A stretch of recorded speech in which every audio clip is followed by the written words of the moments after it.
Question देखिए, पहला question है, किस पश्चिमी विचारक को बुद्धिमानों का गुरु कहा जाता है? उत्तर है अरस्तु को बुद्धिमानों का गुरु कहा जाता है। अगला क्वेश्चन है, अरस्तु के प्रसिद्ध गुरु और शिष्य का नाम बताइए। तो गुरु का नाम था प्लेटो और शिष्य का नाम था सिकंदर।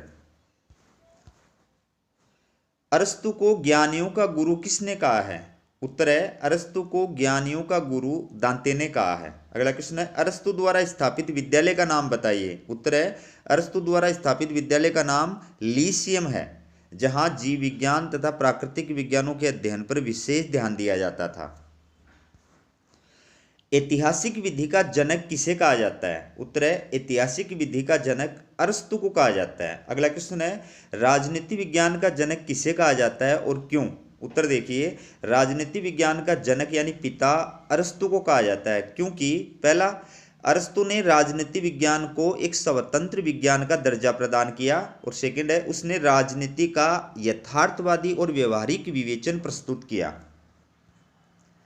अरस्तु की अध्ययन पद्धतियों के नाम बताइए। तो पहली है आगमनात्मक विधि, फिर है ऐतिहासिक विधि, फिर है विश्लेषणात्मक विधि, फिर है तुलनात्मक विधि। अगला क्वेश्चन है, अरस्तु को प्रथम राजनीतिक वैज्ञानिक की संज्ञा किसने दी है? उत्तर है अरस्तु को प्रथम राजनीतिक वैज्ञानिक की संज्ञा मेक्सी ने दी है। अगला क्वेश्चन है, अरस्तु की दो प्रसिद्ध रचनाओं के नाम बताइए। तो पहला है पॉलिटिक्स, दूसरा है द कॉन्स्टिट्यूशंस। अगला क्वेश्चन है, राज्य के बारे में अरस्तु के विचार लिखिए। तो अरस्तु ने राज्य की उत्पत्ति के विकासवादी सिद्धांत का समर्थन किया है तथा राज्य को एक स्वाभाविक और सर्वोच्च संस्था माना है। अरस्तु की संविधान विषयक विवेचना कितने संविधानों के अध्ययन पर आधारित है? उत्तर देखिए, अरस्तु की संविधान विषयक विवेचना विश्व के 158 देशों के संविधानों के अध्ययन पर आधारित है। अगला क्वेश्चन है, अरस्तु द्वारा दी गई संविधान की परिभाषा लिखिए। उत्तर, अरस्तु के अनुसार संविधान राज्य का एक ऐसा संगठन है जिसका संबंध सामान्यतया राज्य के पदों के निर्धारण से और विशेषकर ऐसे पद के निर्धारण से जो समस्त राजनीतिक मामलों में सर्वोच्च हो। अरस्तु द्वारा किन दो आधारों पर संविधानों का वर्गीकरण प्रस्तुत किया गया है? तो अरस्तु द्वारा दो आधारों पर, संख्या के आधार पर और उद्देश्य के आधार पर, उद्देश्य या लक्ष्य के आधार पर। अगला क्वेश्चन है, अरस्तु द्वारा किए गए संविधानों के वर्गीकरण में सर्वश्रेष्ठ और निकृष्टतम शासन किसे बताया गया है?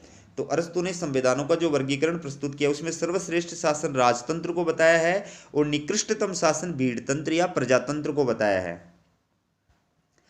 अरस्तु के संविधानों के वर्गीकरण की किन दो आधारों पर आलोचना की जाती है? तो पहला आधार देखिए, यह सरकारों का वर्गीकरण है, संविधानों यानी राज्यों का वर्गीकरण नहीं है।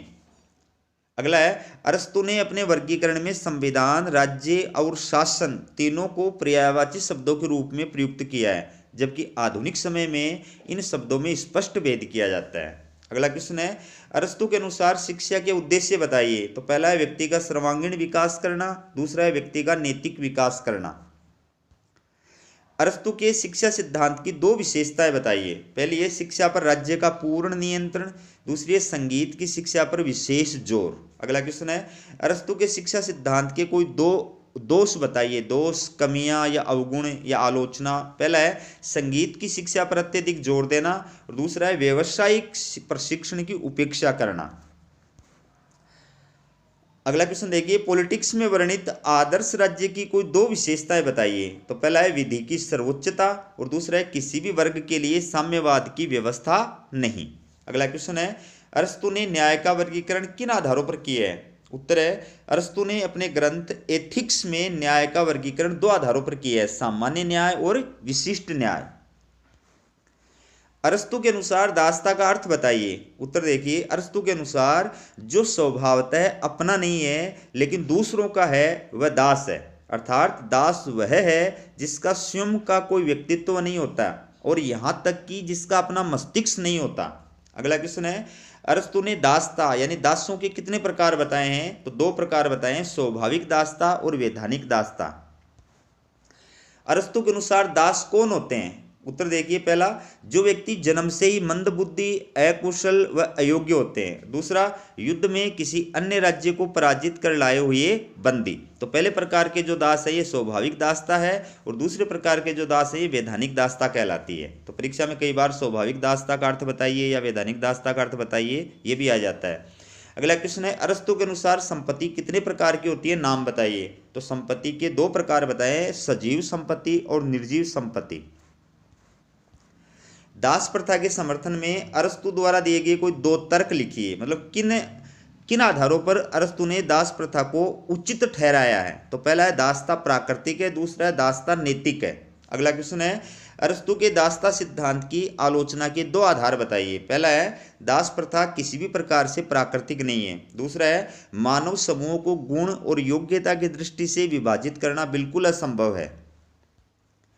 अरस्तु के अनुसार क्रांति के सामान्य कारण बताइए। अरस्तु ने क्रांति के दो कारण बताए हैं, सामान्य कारण और विशिष्ट कारण या विशेष कारण। ठीक है, तो सामान्य कारणों को दो प्रकार से बताया है, असमानता और अन्याय। क्रांति के सामान्य कारण कितने बताए, दो, असमानता और अन्याय।